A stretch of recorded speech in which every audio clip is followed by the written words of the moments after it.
When you buy a car for $700, you should fully expect to be taking out someone's trash. And that's exactly what I thought I'd be doing when I won the bid on this Range Rover for exactly $700. But when I showed up to the auction, I was completely surprised when it fired right up with a jump and it didn't have any sort of knock or chain noise. Heck, the thing actually went into gear and drove off the lot under its own power. When I say it went into gear, it literally went into third gear, the only gear it currently has. And that's why it was so cheap. There's clearly something wrong with the transmission. So even though this car runs, drives, has cold air conditioning, and 2 working televisions in the back, it's mechanically totaled, as a service center would only replace the transmission. And I'd have to assume that the price of that job would cost more than this old Rover is even worth. But here's the thing, if you look past some of the wear on the interior trim, it's clear that someone really took care of this truck. Upon a quick glance at the undercarriage, I couldn't find a single leak. And the steering rack looks brand new. There's a great case for saving this Range Rover if we can repair the transmission instead of replacing it. And when you do a bit of Googling, it seems that these Range Rovers used a ZF 6-speed automatic, which was used in a ton of different cars from this era, from BMW to Rolls-Royce and Aston Martin. Even the Ford Falcon shares the same gearbox, which means there's great support and a ton of parts available. Now, when we scanned the Rover, I got back just one fault, pointing to a failed shift solenoid, which makes perfect sense. If this solenoid can't move fluid, which provides hydraulic pressure, it won't shift gears, so the car is stuck itself in a limp mode in order for it to just drive home. Luckily, these solenoids are readily available, but they're not exactly cheap. And while I think these should solve our problem, the fix isn't really guaranteed. This is exactly why a dealership would just opt to replace the entire tranny. But it's a gamble, and one I'm willing to take, so let's find out together. How expensive will it be to fix what has to be one of the cheapest Range Rovers ever? The only problem I see here is that this car is in such great mechanical shape, I have to wonder if the previous owner already attempted to fix or replace these solenoids before getting rid of it, and we'll be able to check that pretty easily once we get the pan off. And I'm really excited to do just that, because if we can fix this truck, it'll be an amazing score. I've tested most of its electronics and air suspension, and it all just seems to work. It's the transmission problem that could make or break this deal. It's pretty surprising that that's all that's really wrong with this thing. Well, if you look a little closer, you could nitpick the tires, which are pretty worn. They're also a bit dry and starting to crack, but replacing these is as simple as going to PriorityTire.com, choosing your car, and picking out a set. And whether you're looking for a Vogue white wall or a Venom Power all-terrain, they have a massive selection at unbeatable prices. And with such a vast selection, if you need help picking the right tire for your ride, just ask. Customer service is available via phone or online chat. And since Priority Tire stands by every tire they sell, all orders come with a 90-day money-back guarantee. And every order ships free. I had my set in just 3 days, and later on we'll get them installed and put them to the test. If your ride is in need of some fresh rubber and you want the best deal possible, you gotta head on over to PriorityTire.com. They'll even ship your order direct to a local installer, making the process super seamless. Viewers of my channel are gonna get 5% off with this code right here. And if you choose Venom Power tires like we went with on the Range Rover, you'll get 10% off. Venom Power is known for making some of the best truck, SUV, and off-roading tires for the money, and this deal's only available at PriorityTire.com. Servicing this transmission, super simple. Drain plug right there, torque screws all the way around. We're gonna drop it right now and see how far they went with this Range Rover.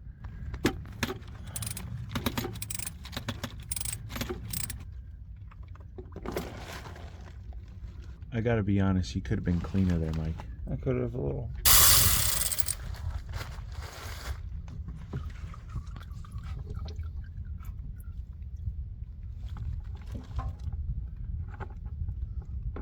All right, now we've got a great look at our valve body, and here are all the solenoids, and comparing the top colors of these to the current rebuild kit that ZF sells, these look to be the original or the old versions, and these could definitely be why this car won't shift out of third gear.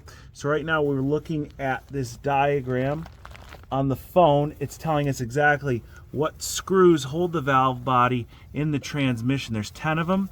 Once we get those out, this should just come right out of place. There it is. All right. Coming down now.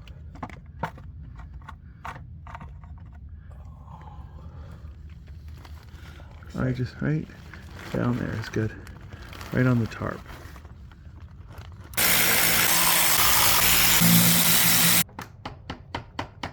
There we go. What we just pulled off the valve body is the computer. Some people will call this the mechatronics, but it's what tells the valve body how to act. It tells the solenoids when to open, when to close. Basically, it's telling your car how and when to shift. And if we damage this, the only way I'm aware of to get a replacement is to go to the dealership, because this is made into the car. So even if you go and get one out of the junkyard from another Range Rover, it's not VIN matched and your car simply won't go into gear. So we're gonna put this to the side and away in a safe place.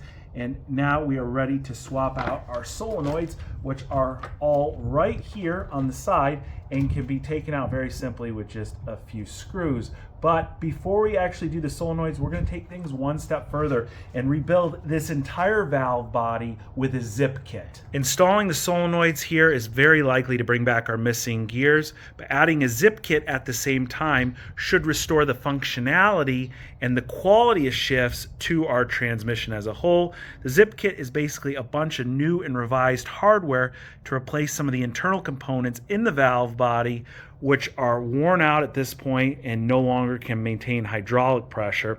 And that's what will cause skipping, slipping, and just harsh shifts overall. Now, once you remove a bunch more screws, the valve body splits into two pieces, and it's really quite cool to see the maze of channels where the transmission fluid moves. As the solenoids build up hydraulic pressure in these passages, it engages different clutch packs and enables smooth gear shifts. As you'll see, there are little levers, springs, check balls, and seals throughout. And as these parts move, some of them wear out. While this looks very complex, it is, but it's fairly simple to rebuild. It's just very important to keep track of every piece that comes out. The zip kit comes with instructions to show you exactly how the valve body is assembled, so as things come apart, you can keep track of how they go back. There's two main components that we're going to replace. The first are these little cylinders with a bouncy sort of hard rubber that protrudes outward, but since they're worn, the hard rubber has been pushed flat. These will get replaced by a sleeve with a spring that sits inside, so there's no more rubber to fail. The other main component are these end caps. The caps move in and out as the channels fill and release fluid. Since they move back and forth, they get worn and allow fluid to seep past, which can cause rough shifting. The revised end caps have O-rings around them to keep the fluid in the chamber and make them serviceable in the future. Now, installing this zip kit added $120 to the repair cost of our valve body, which I think is worth it since it will restore the quality of the shifts in the transmission, but it doesn't stop there. The plate that separates each part of the valve body, while it could be reused, is another point of failure as the gasket material on it wears down, again affecting the performance of the transmission. A new separator plate runs $50, and we haven't even touched the most expensive part of this job yet, the solenoids. Now, a lot of people just do the solenoids as they're the easiest part of the job and they don't require dismantling the entire valve body like we're doing here. You just have to remove a handful of screws and they come right out of place. Recently, I posed a question to you guys as to whether we should be buying the $300 set of new factory solenoids for our Range Rover, or whether we should cheap out and give a try to the remanufactured sets from China that only cost a whole $50. And well, you guys said buy the cheap set, there's nothing to lose. And hey, $300 is almost half of what you spent on the entire truck.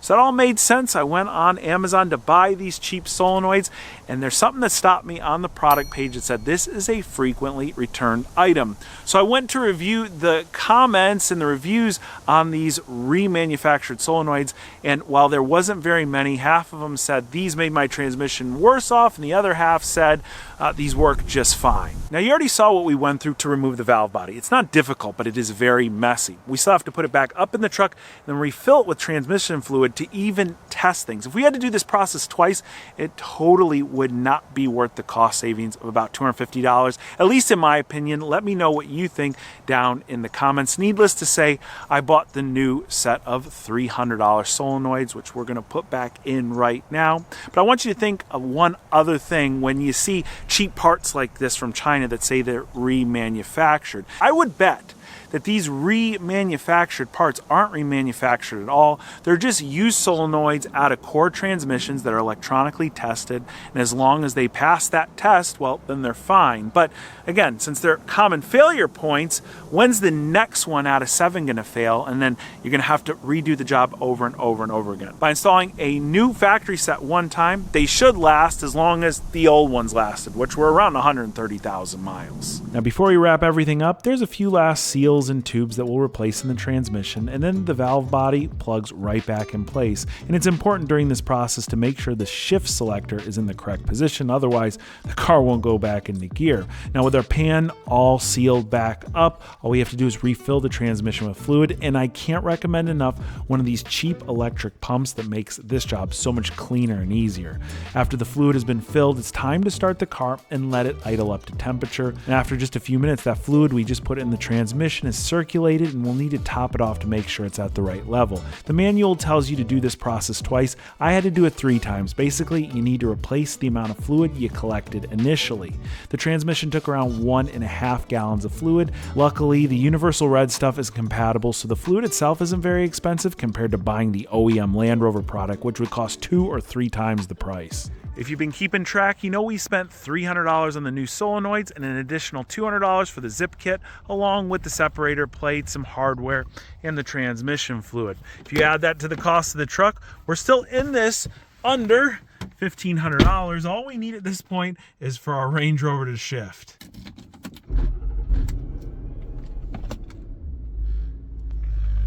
All right, let's take a good look at where it says D down there. And I'm going to shift it over to the side like we did before. And now it says S. If you remember, when we used to put it in gear, it would say 3 because it was stuck in 3rd gear. If I go and click this downward, you can see now it says 1. And if I shift it up, there's 2nd gear. There's 3rd.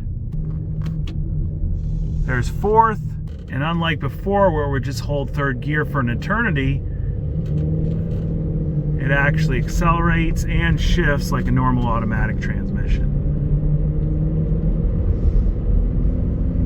Now, I've been driving this car all week, and to be honest, it didn't shift very good at first after the repairs. Really, the first drive altogether was a mess, and I thought we had just wasted $500. We're just gonna go first to second here. It's in drive, and I'm gonna give it a lot of gas off the bat and try and get it to go. See? But as I continued to drive, things kept getting better, slowly. Either that or I was getting used to a bunch of gear slipping. But here's what was strange. If you put the car in manual mode and gave it all the gas, it shifted fine at the upper RPMs. Something a worn-out transmission just wouldn't do. So here's what made a world of difference and made this car shift darn near perfect. I simply plugged in a code reader and did a transmission adaptation reset. It literally took just a couple seconds and everything smoothed out near perfect after just a few driving miles. Now, in all modern cars, the transmission control module, or the computer that speaks to the transmission to tell it how and when to shift, is doing it based on your actions. It learns your driving style, so whether you're a lead foot or a grandma, it gives you the best experience in the smoothest shifts possible. Now you got to remember, this car was stuck in 3rd gear for some lengthy period of time. It wasn't shifting gears at all. So when we finally brought all its gears back online, it was confused as to how to work with them. It'd be like if you were injured and you tried to walk for the first time after 2 or 3 weeks of being on bed rest. It takes that little bit of practice to get that feel back in your legs. But since this Range Rover isn't living or breathing, we can simply just clear its memory, bring it back to new, so it just learns my style right off the bat with the transmission working properly. With all 6 gears back online and it's shifting, while this Range Rover isn't pretty or perfect, it's pretty mechanically perfect. Seriously, I haven't found very many other issues with it, and it seems to drive really good other than this set of worn out tires that we got. So we've got these fresh all-terrains here, and we're gonna get them installed right now in quite possibly the most unconventional way I bet you've never seen. Where I live, there's a handful of different tire shops around, and I've probably been to all of them. But there's one consistent inconvenience shared by most of them, and that's that if you shop online for tires at a place like Priority Tire, which I've been doing for years, and bring your tires for install only, these shops always put a lower importance on your job because they're just not making as much money as if you were to buy their in-house brand tires or service. Now, the last few times I went to one of these chain tire shops, I've dropped my car off only to wait hours for it just to enter a service bay, and in more than one case, they made me pick it up the following day. Now, I'm not faulting these businesses, but I'm always looking for a more efficient solution, and I happened to stumble across a listing for a mobile tire installer online. They offered to come to me the same day at a price that was like 40% cheaper than the local shop. Now, I want to show you this process pretty much in real time so you can see just how quick Droovy was at installing these tires with the use of mostly manual tools. So in a little over a couple minutes, a corner of the Range Rover was jacked up, the wheel and tire were removed, the air was then let out of the tire, and the bead was broken using this ingenious tool attached to the tow receiver on Drew's van. And now the old tire is dismounted from the rim. If you notice, there's a piece of carpeting on the ground to make sure the wheel isn't scratched during this process. But most important, like I mentioned before, all this is being done manually. Seems the only tools being powered by some outside energy here are the generator-powered compressor inside the van and the impact gun that removes the lug nuts. Now with the tire inflated, it's ready to be balanced, and this tool here is called a bubble balancer. I've seen them for sale at tool shops before, and I was always curious how well they work. Let me know if you've used one of these down in the comments. Literally, in what I would estimate to be about 5 to 6 minutes total, we have one fresh tire mounted and back on the Range Rover.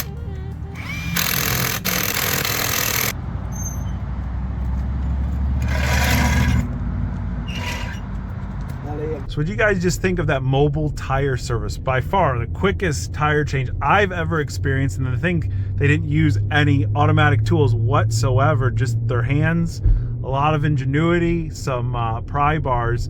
It was unbelievable. Not to mention it obviously costs less than going to a tire shop, and they came to me. I mean, I would personally recommend it when it came to a bigger like truck tire like this, something with a little bit more meat on it. I think it's a bit more difficult to mount the lower profile tires. But what we put on this Range Rover are Venom Power Trail Hunter ATSs, and I specifically wanted a set of all-terrains because when we go fishing around here, driving out to some of the ponds, you'll hit some of these sandy patches, and if you don't have a four-wheel drive or all-wheel drive truck, you will get stuck. Obviously, the all-terrains handle things that much better, but these are a hybrid, all-terrain and all-season, so they're still really comfortable on the streets, like just driving home just now from getting them installed. They're relatively quiet, and they come in a lot of the common OEM sizes, but one of the best parts about this tire is its price. With my 10% discount, and yes, I am guilty of using my own coupon code, these tires cost right around about $150 each. When you consider the next least expensive all-terrain is nearly double in price, makes these an unbelievable deal. So if you're in the market for an off-road tire, or maybe just some all-seasons for your SUV or truck, check out Venom Power over at Priority Tire. I've got all the links and discount codes down in the description. So at this point, our initial $700 winning bid has been tripled with the tires. We're in this truck about $2,100, but I would tell you that's as cheap as you're gonna get for a mechanically solid running and driving Range Rover. And I'd tell you someone might pay you on a really good day $4,000 for this truck, cleaned up of course. There's really only one major thing holding this truck back in the resale department, and that's that it's a 2006 model year. So even though it has probably the most reliable engine and transmission setup of any modern Range Rover, the Jaguar-based drivetrain, it's the first year of that Jaguar-based drivetrain. So they carried over the interior and all the electronics from the prior BMW-based Range Rovers. And that's where you're stuck with this ugly, cheap, cracked plastic center console. Now, I've seen Range Rover interiors that look way worse than this one, where the dashboards look equally as bad as the center console. And luckily, this one was kept in pretty decent shape. However, the trim just didn't hold up. If this truck were one model year newer, it just wouldn't have this problem. But if you can get past the ugly cracked plastics down here, there's still a lot of different luxury amenities in this truck that are still modern by today's standards. First off, we've got this electronic tilt and telescoping steering wheel that works just fine. We've got a heated steering wheel.